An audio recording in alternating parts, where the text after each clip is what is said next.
जब तक ना बदले जालिम हुकूमत का मिजाज, एहतजाज एहतजाज एहतजाज, और ये तब तक रहेगा जब तक सर अपनी सरकार सोच नहीं होती। धन्यवाद सर। धन्यवाद अध्यक्ष जी।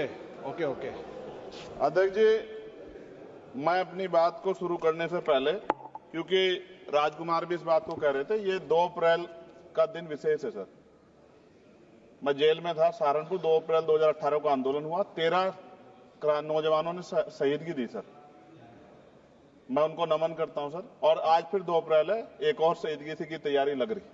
तो मैं उन क्रांतिकारियों को भी आज याद करता हूं जिन्होंने, मुस्लिम क्रांतिकारी जिन्होंने देश की आजादी में योगदान दिया। सर, अंदाजे जमाना कहता है कि मौजे हवा रुख बदलेंगी, अंगारों से गुलशन फूटेगा, शबनम से सरारे निकलेंगी। वक्फ संशोधन विधेयक 2024 संवैधानिक मूल्य एवं सांप्रदायिक सौहार्द के लिए गंभीर खतरा है। वक्फ संशोधन विधेयक 2024 संवैधानिक अधिकारों, विधिक सिद्धांतों और धार्मिक स्वतंत्रता पर गंभीर आघात है।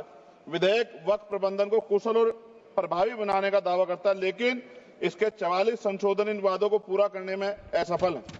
हमारा मानना है कि इस संशोधन से स्पष्टता, साक्ष्य और मूल कारण विश्लेषण का अभाव होगा। पूर्व संशोधनों का मूल्यांकन नहीं होगा, हितधारकों से परामर्श की पारदर्शिता नहीं होगी, मौलिक अधिकार का उल्लंघन होगा। Article 13, article 14, article 25, article 26, article 50, article 300 सर्वोच्च न्यायालय के निर्णय, स्थापित कानून और इस्लामी सिद्धांत और संविधान की भावना का उल्लंघन होगा।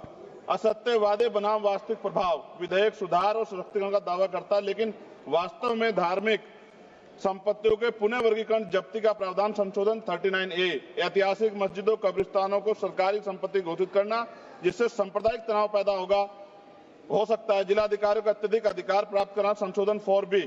जिलाधिकारी सर सरकार के होते हैं, वो सरकार के हिसाब से काम होते हैं। यहाँ जितने MP बैठे हैं विपक्ष के, इनसे पूछ के देखो कि इनके जिले में क्या हाल है। इनका जिलाधिकारी सुनता नहीं सुनता, MP बैठे हैं, पूछ के देखो विपक्ष के, आपको पता लग जाएगा।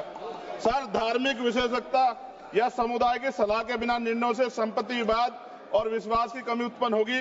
ट्रिब्यूनल की शक्ति कमजोर करना और मुस्लिम प्रतिनिधित्व हटाना, संशोधन 10B। धार्मिक कानून की त्रुटिपूर्ण व्याख्या और पक्षपाती निर्णय, दानकर्ता इच्छा की उपेक्षा व धार्मिक स्वतंत्रता का हनन, संशोधन 5A।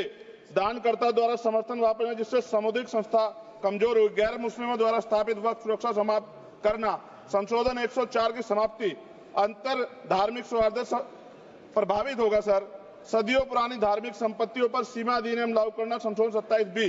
कब्जा की गई संपत्तियों की स्थायी हानि, धार्मिक विषयों को दरकिनार कर वक्फ निर्धारण करना, संशोधन 6C। धार्मिक ज्ञान के अभाव में संपत्तियों गलत वर्गीकरण, पंजीकृत वक्फ घोषणाओं को अपराध घोषित करना, संशोधन 312। भय के माहौल में धार्मिक दान में गिरावट, मनमाने सर्वेक्षण को और वर्गीकरण की अनुमति देना, संशोधन 8A। धन्यवाद वकील साहब। सर, अभी पूरा दो जाने दो। सारी धाराएं पढ़ दोगे आप तो? सर, 2 मिनट में खत्म करूंगा, और ये इंपॉर्टेंट है सर, मौका दीजिए सर।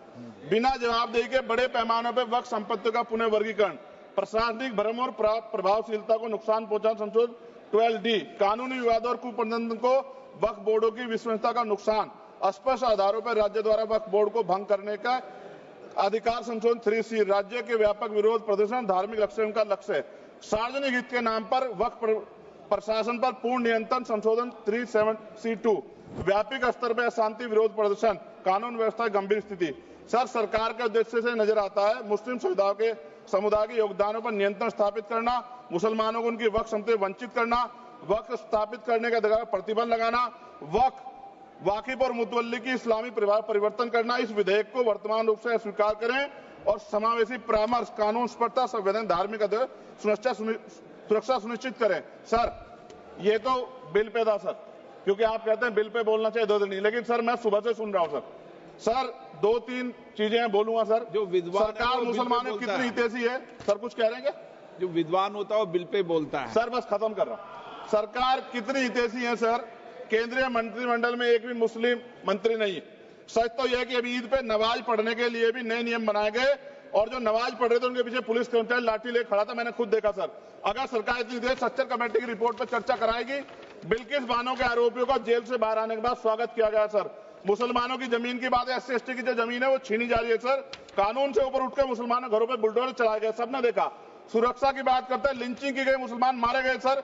कावड़ यात्रा में गरीबों के ठेलों पे सुप्रीम कोर्ट ने ऑर्डर किया कि नाम मत लिखवाओ, देश को मत तोड़ो। अंत में सर बात निकली है तो दूर तक जाएगी। पार्टी सरकार के नेता यात्रा निकाल के कहते हैं मुसलमानों को भगाओ, और कई एक मुस्लिम एमपी पिछली बार सर उनको क्या क्या शब्द निकले, कोई निंदा नहीं हुई सर, और उसका प्रमोशन हुआ। और कभी आपके नेता कहते हैं सरकार गोली मारो, और आप हिंदू राष्ट्र की बात करते हैं सर। मेरा यह कहना है सर, मैं इसका पुरजोर विरोध करता हूं और अपनी एक शायरी के साथ खत्म करूंगा। तो बहुत सुनी मैंने आज दोनों तरफ, जब तक ना बदले जालिम हुकूमत का मिजाज, एहतजाज एहतजाज एहतजाज, और ये तब तक रहेगा जब तक सर अपनी सरकार सोच नहीं होती। धन्यवाद सर। अगर आप ये वीडियो YouTube पर देख रहे हैं तो हमारे चैनल को सब्सक्राइब कर बेल आइकन दबाएं, और Facebook पर देख रहे हैं तो हमारे पेज को लाइक करें।